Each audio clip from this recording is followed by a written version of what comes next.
Hello student, आज हम जो है क्लास 12 का सेकेंड लेसन में हम लोग पढ़ रहे थे कॉलिगेटिव प्रॉपर्टी। तो कॉलिगेटिव प्रॉपर्टी क्या होती है? 4 टाइप। फर्स्ट था हमारे पास लोअरिंग इन वेपर प्रेशर, जिसको हमने जो है पढ़ लिया है। सेकेंड था एलिवेशन इन बॉइलिंग पॉइंट, वो हम जो है पिछले वीडियो में उसको जो है कवर कर चुके हैं। थर्ड हमारे पास होता है डिप्रेशन, यानी हमारे पास थर्ड कॉलिगेटिव प्रॉपर्टी है डिप्रेशन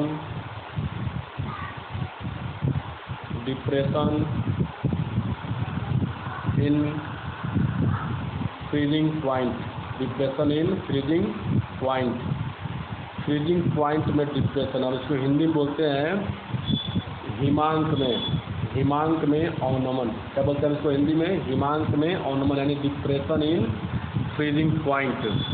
तो फ्रीजिंग पॉइंट में अवनमन कैसे होता है, उसमें डिप्रेशन कैसे आता है, ये हम लोग बाद में पढ़ेंगे। पहले हम लोग जाने कि फ्रीजिंग पॉइंट आखिर में है क्या।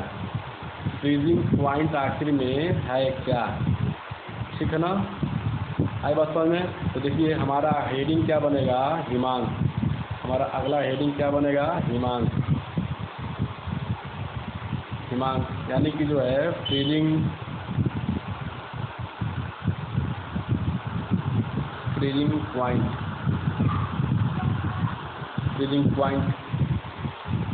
पॉइंट होता क्या है? सभी लोग जानते हैं कि जैसे मान लीजिए हमारे पास कोई लिक्विड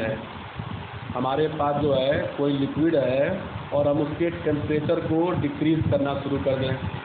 हमारे पास जो है प्रेजेंट टाइम में कोई लिक्विड है, कोई द्रव पदार्थ हमारे पास है, उसके तापमान को हम कम करना शुरू कर दें, तो एक समय ऐसा है वो जो है आपका जम जाएगा, ठोस अवस्था में बदल जाएगा। तो जो हमारे पास लिक्विड था, जब वो लिक्विड फॉर्म में है, ठीक ना, जैसे मान लीजिए हमारे पास कोई पदार्थ है, अगर वो लिक्विड फॉर्म में है, तो उस लिक्विड फॉर्म की जो Vp थी, उस लिक्विड की Vp, यानी हम जो है ऐसा टेम्परेचर जिस पर किसी लिक्विड की वेपर प्रेशर, किसी द्रव का वाष्प दाब जो है उससे बनने वाले ठोस पदार्थ के वाष्प दाब के इक्वल हो जाता है। यानी जिस ताप पर किसी द्रव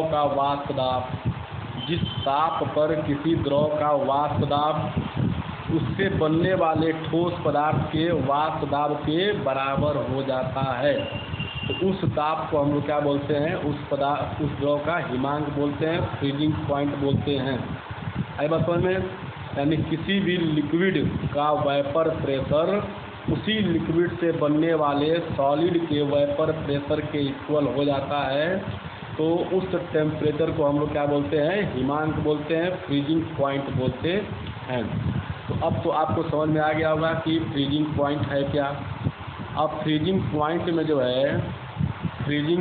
में आपका डिप्रेशन, फ्रीजिंग पॉइंट में कमी कैसे होता है बताइए।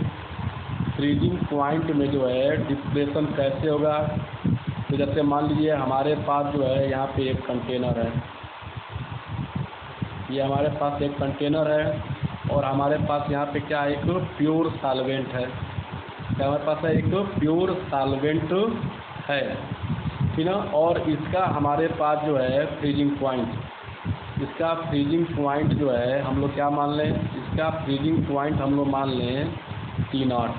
इसका हम लोग फ्रीजिंग पॉइंट क्या मान लें? T0 मान लें, ठीक है। अब हम जो है इसमें कोई नॉन वोलेटाइल सॉल्यूट हम लोग मिक्स करें, तो आपको जो जब दो प्रॉपर्टी पढ़ चुके हैं, तो NVS यानी नॉन वोलेटाइल सॉल्यूट समझते होंगे, जिसका वेपर ना बनता, जैसा चीनी हो गया, यूरिया हो गया, ग्लूकोज हो गया, एक्सेट्रा जो भी है। तो अगर हम उनको इस लिक्विड में मिक्स कर रहे हैं, तो हम एक सॉल्वेंट में एक सॉल्यूट को मिक्स कर रहे हैं, तो क्या बन जाएगा? आपका बन जाएगा एक सॉल्यूशन। क्या बन जाएगा आपका बन जाएगा एक सॉल्यूशन, क्योंकि हम सॉल्वेंट में जो है हम सॉल्यूट को मिक्स, ये हमारे पास क्या है? सॉल्वेंट है। ये हमारे पास क्या है? सॉल्वेंट, ठीक ना। सॉल्वेंट ये हमारे पास हो गया। इस सॉल्वेंट में हम इस सॉल्यूट को मिक्स किए हैं ताकि बने सॉल्यूशन, और इसका जब फ्रीजिंग पॉइंट कैलकुलेट किया गया, इसका जब फ्रीजिंग पॉइंट कैलकुलेट किया गया टी एफ, तो क्या पाया गया कि इसका फ्रीजिंग पॉइंट जो आया है वह जो है प्योर सॉल्वेंट के फ्रीजिंग पॉइंट से कम था। देखिए, यानी सॉल्वेंट का फ्रीजिंग पॉइंट कितना है टी नॉट। अब इसकी जो भी वैल्यू रही होगी, और जैसे हम इसमें नॉन वोलेटाइल सॉल्यूट मिक्स कर रहे हैं, जो आपका सॉल्यूशन बन रहा है, इसका जो फ्रीजिंग पॉइंट कैलकुलेट किया गया इसकी वैल्यू क्या हुई, इस वैल्यू से कम आ गई। यानी हम लोग यहाँ पे क्या बोल सकते हैं, यानी हम लोग यहाँ पे बोल सकते हैं कि टी नॉट की वैल्यू क्या है, अधिक है, और टी एफ की वैल्यू क्या है, कम है। यानी सॉल्वेंट का फ्रीजिंग पॉइंट अधिक होता है और उसी से बनने वाले सॉल्यूशन का फ्रीजिंग पॉइंट क्या होता है, कम होता है। ऐसा में यानी ये हो गया हमारे पास जो है क्या चीज़, ये हो गया सॉल्वेंट का फ्रीजिंग पॉइंट, और इसी से बनने वाले सॉल्यूशन की फ्रीजिंग पॉइंट क्या हमारे पास है, टी एफ है। ठीक है, क्या होता है, तो सॉल्वेंट की फ्रीजिंग पॉइंट जो है अधिक होती है और उसी से बनने वाले सॉल्यूशन की फ्रीजिंग पॉइंट क्या होती है, कम होती है। यह जो कमी है, कितनी कमी हुई, कितना अधिक था, कितना कम हो गया, कैसे हम लोग बताएंगे। हम जो है टी नॉट में से जो है टी एफ को घटाएंगे, तो जो भी यहाँ पे कमी आएगी उसी को हम लोग क्या बोलते हैं, डिप्रेशन इन फ्रीजिंग पॉइंट, और जिसको हम जो है डेल्टा टी एफ से डिनोट करते हैं।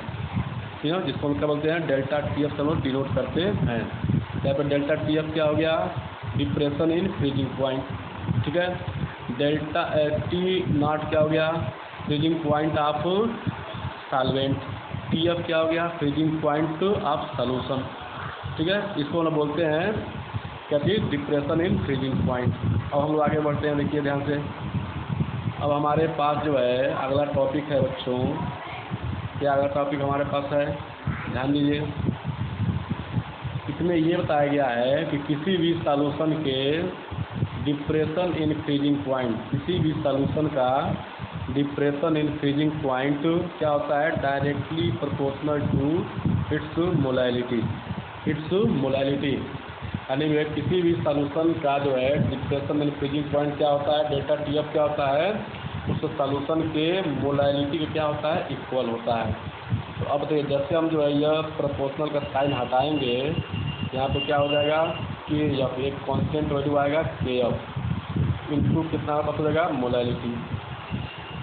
अब जो है यहाँ पे के एफ, हमारे पास के एफ क्या हो गया, तो पता है बेटा टी एफ क्या है, depression in freezing point, M क्या है, मोलैलिटी, और जो के एफ जो कांस्टेंट आया है इसका नेम क्या है, इसको हम बोलते हैं molar depression constant, molar depression constant. चलिए अब हम आगे बढ़ते हैं फिर। तो हमारे पास जो है फार्मूला क्या बन गया, delta T F equal to K F into molality. क्या बना हमारे पास फार्मूला बच्चों, ध्यान दीजिए, हमारे पास बन गया delta T F equal to K F into molality, small M होगा। ठीक ना, ये हम लोग अभी जस्ट पढ़े हैं। अब बताइए सी दैट यम की वैल्यू क्या होती है, मोलैलिटी की वैल्यू क्या होता है, number of mole upon weight of solvent into 1000। हम लोग पीछे पढ़ चुके हैं। इसके बेस पर आपका एक नया फार्मूला बन जाएगा, delta T F equal to K F into N upon capital W into 1000 हो जाएगा 1000, ठीक ना, 1000 आपका हो गया। अब जो है अब क्या करेंगे बच्चों, अब फार्मूले और हम थोड़ा ब्रोड करें। अब क्या होगा कि आपको पता है कि एन इक्वल टू क्या होता है, आपको पता है कि जो है एन इक्वल टू होता है मास अपान मोलर मास।